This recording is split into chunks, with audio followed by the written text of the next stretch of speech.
right? They're very sturdy. Mm-hmm. They're very sturdy and stable, and they kind of like they fit into each other. Okay, mm-hmm. So it's a very strong connection that they form. Mm-hmm. Right? Again, I think sturdy. Sturdy is the word. Mm-hmm. And then you have another layer, right? Which is a more fluid and plastic, and has a very different nature of it. I think this is what you should really emphasize. Mm-hmm. There are several levels of how you create them. It's a heterogeneous space, right? And you create it by connections that are very, very different. Like in your first move, you combine similar elements, right? Mm-hmm. You just combine similar elements into stronger units. Mm-hmm. You kind of grow them into stronger units. Mm-hmm. And then you have this thing, which you add, and this has different origins, different logic, right? Mm-hmm.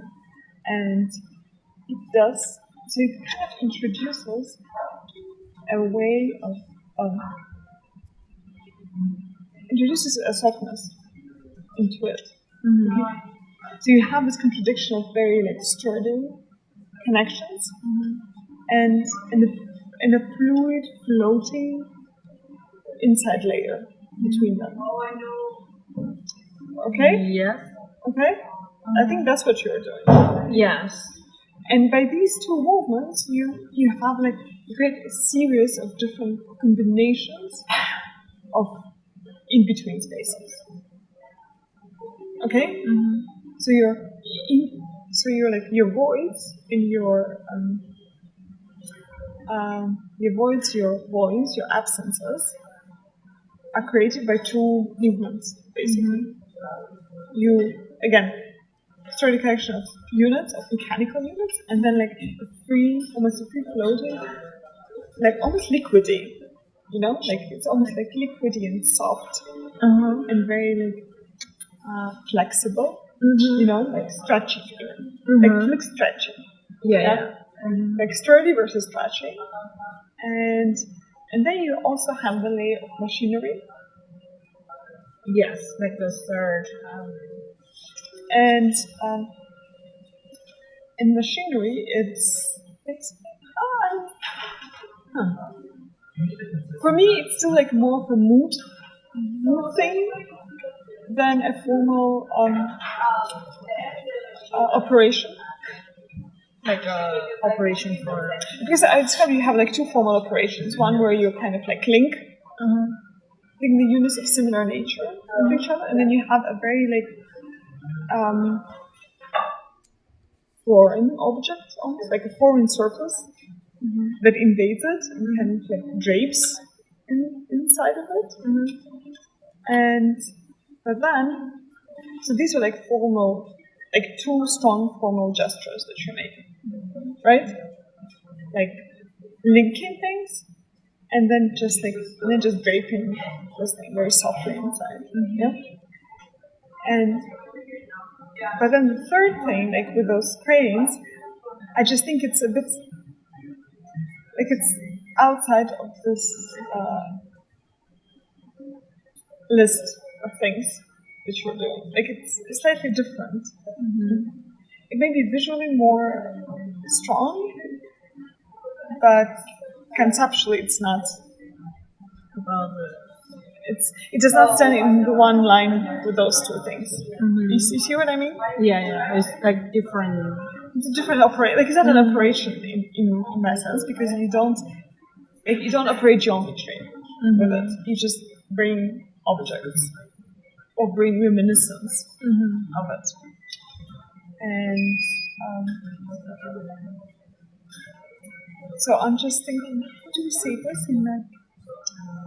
Because you're still going to show them, they're going to be in your visuals, so people are going to ask about it, why they're there. Yeah. I think for some, I think about it is I want to keep the culture of it, and also for my object is have some museum program.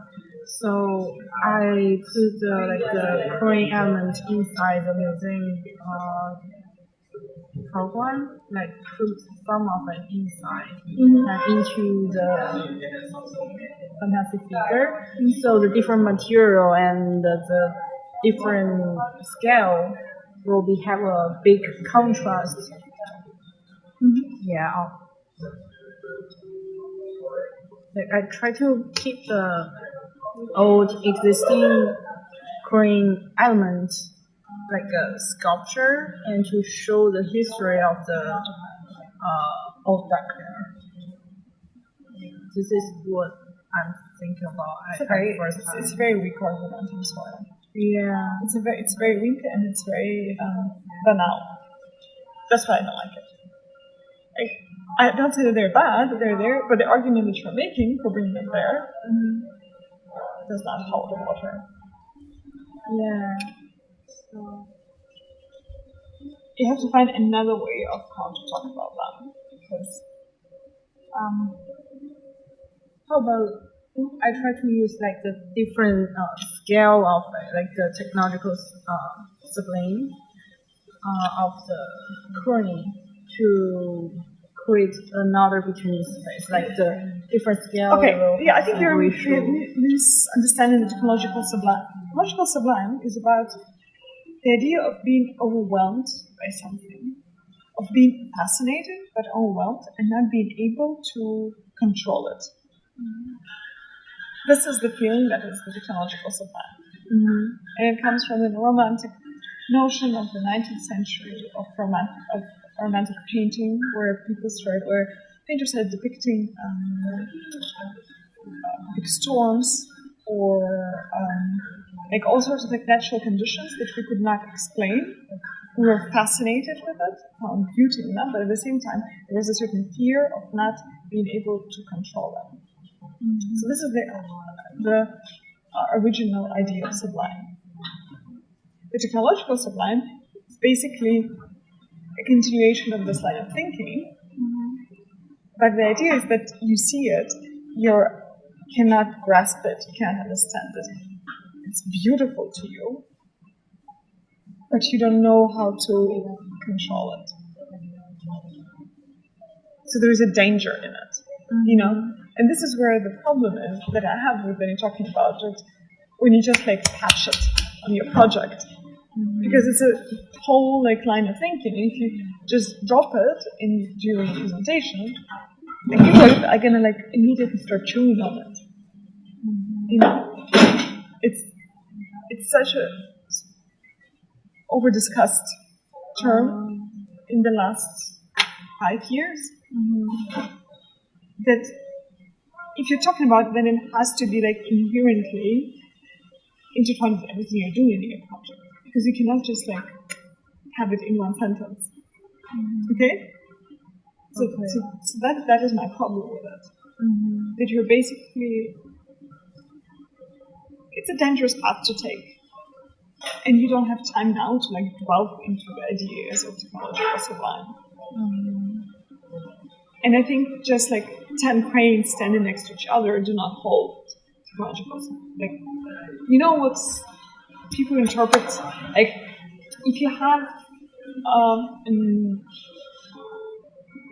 for instance, like Facebook server data center, like the picture of those data servers, which are like rows and rows and rows of machinery, this you can connect to technological sublime. Okay. It is, you don't understand, it's slightly weird, it's overwhelming, it's dangerous, but you also think it's beautiful. And it's overwhelming in scale. 20 cranes from a dockyard do not, like, to you and me, they're not like beauty. It's not beauty. Like, I don't see, like, the idea of sublime is not beauty. It's like, it's fear. It's fear. It's fear coupled with appreciation, a fascination. It's fear with fascination. Okay?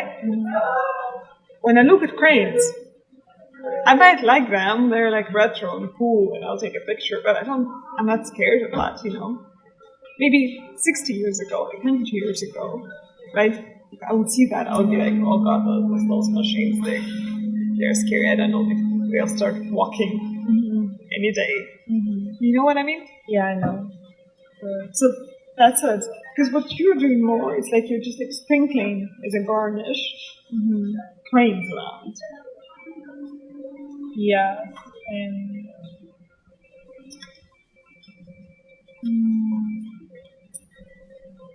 yeah, but I still have some machine inside the building. Yeah. So I don't know. It's just so hard to talk about like why I ate the coin into the building, why I keep them. So and was this useful for the between space?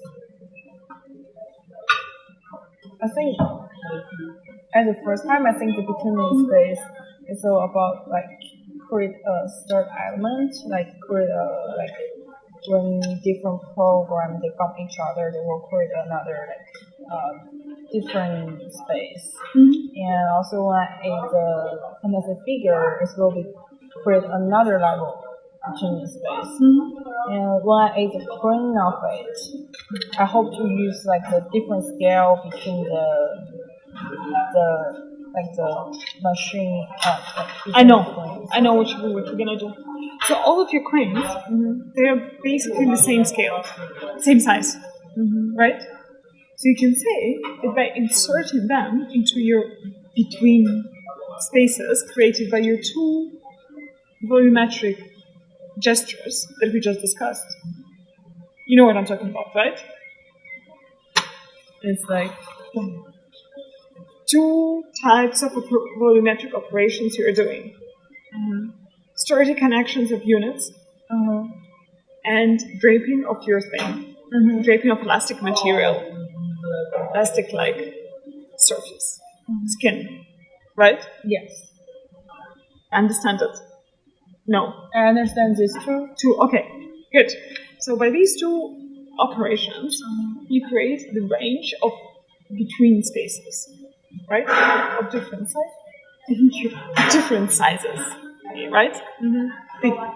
And their size might be the different size and different nature, different experience, right? So you're following me? No? Yeah. I understand it. Yeah.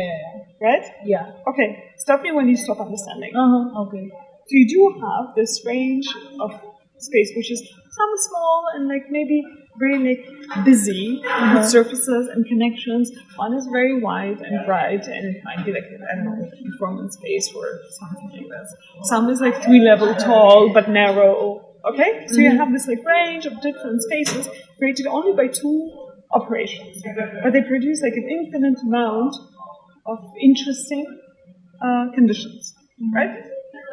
Then you take your cranes, which are all the same size, well, approximately, right? But same scale, same size, and by putting them in those spaces, you underline how different they are from each other because you start comparing all of them into the figure of the crane. No. So the crane becomes a measuring device for your whole building. You know what I mean? So every time you look at a space, you always relate it to your crane. You know, it becomes a reference point. Okay, I understand it. Because then you see, like, we have one space where it barely fits, maybe, right? And it's like your space goes like this. And you're kind of, oh, it's a very narrow space. Like the crane is is tight. Like you build a very tight house. Okay? And then another one, it's here, and then you have like space like this. And so it immediately creates a reference point for your spaces. Yeah. You see what I mean? Got it. So then you kind of start appreciating, you start understanding how vast and different they are. Because they all give different conditions for preserving the heritage of your site. So they kind of frame your Like the crane is a frame, or my building is like a kind of frame. frame. Your building is a frame. Uh-huh. You have them. It's like you have this herd. You know what herd is? No. Herd is like when you have a lot of sheep or you have a lot of goats. You know, like herds, like a big amount of like animals running together. Yeah. Like you have a herd of cranes from your side that you have. And then you create this frame, this volumetric frame from them. And you put all of them in different spaces. Some are very tight, some are very wide. But they're always around them because because you can see that it does belong, the ground belongs to them. Okay? It's their natural habitat. The natural habitat of your cranes.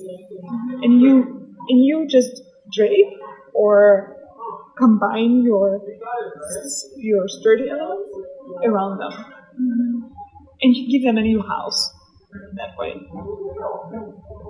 Got it. Okay? Like make this as a reference point and use the scale of it to make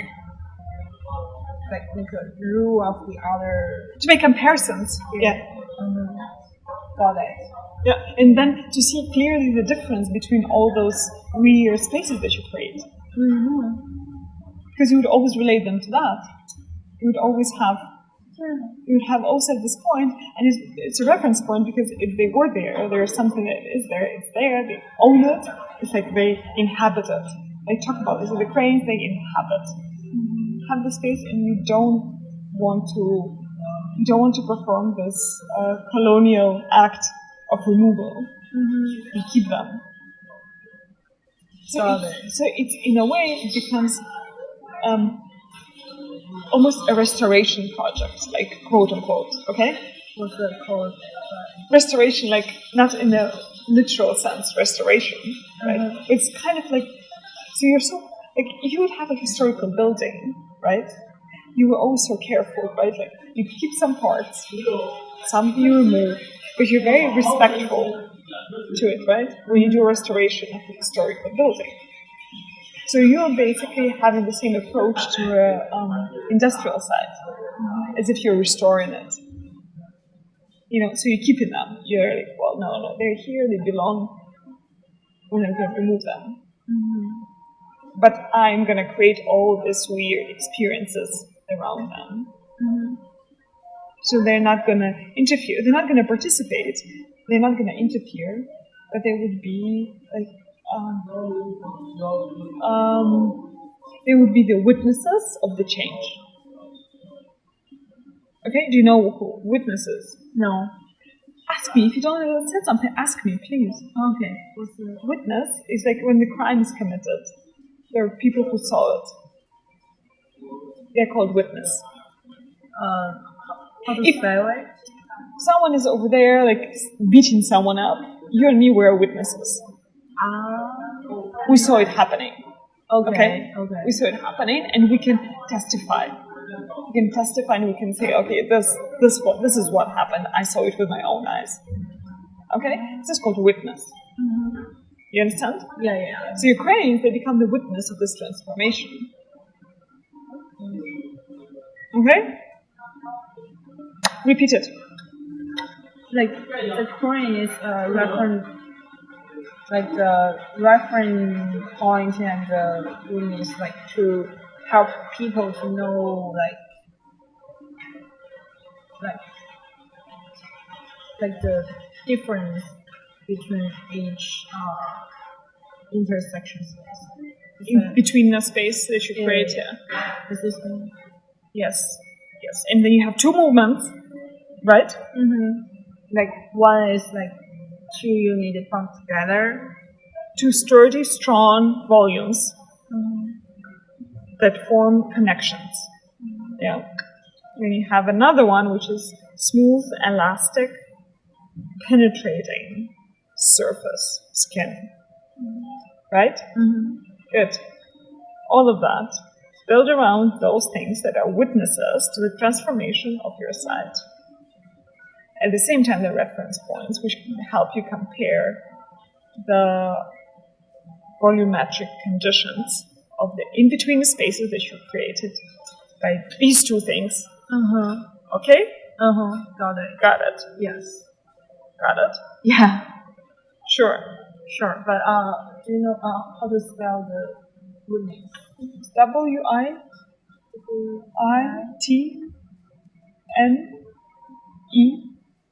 WITNESS. Yeah. Witness. Oh, okay. Witness, reference point, however you want to call them, two operations.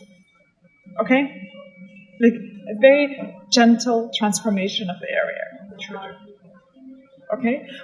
Which might not look gentle, but your approach to it, your feelings, are like a bit sentimental even. You know? Because you're leaving them in a very sentimental way. But then the things that you build around them are like pretty strong, you know, and invasive. Mm-hmm. Oh, So- what's the receive? Invasive, it's when you're not invited somewhere, like invading someone's privacy. Mm-hmm. Like you're sitting in your bedroom, and I don't knock. I'm just like, "Hi, Zoe," and I open the door. I'm invading your privacy. Oh, okay. Okay, something like when you're not really invited, but you're like in a very like rough manner, you enter a certain space or a certain relationship. So you're doing this essentially Yes, because yes. because you have like your building is big and strong and like so different from everything else is around. So it is invasive, you know. But at the same time, it might be invasive from the outside. It's like it's a big image, but inside you're being very gentle and considerate of the former inhabitants. Okay? I think this is a very interesting thing to talk about. Okay? Okay, got it. Got it. Yeah. Write it for Friday. Okay. So got it. Thank you. Sure. I think it's fine. I think it works. Okay. Yeah? Okay. Do you think it works? I think I think it works. Don't go there to black hole. Okay. I also look for this. It's good that you look at it. It's good. These are good references, but It's not very helpful for. it's not helpful for references, and it's gonna raise a million of questions that you don't need. Okay? Yeah. Okay. Got it. Don't. Okay. Not sublime. No one's ever gonna talk about anything else besides technological sublime. Oh yeah. Okay? Yeah. Got it. Okay. Thank you.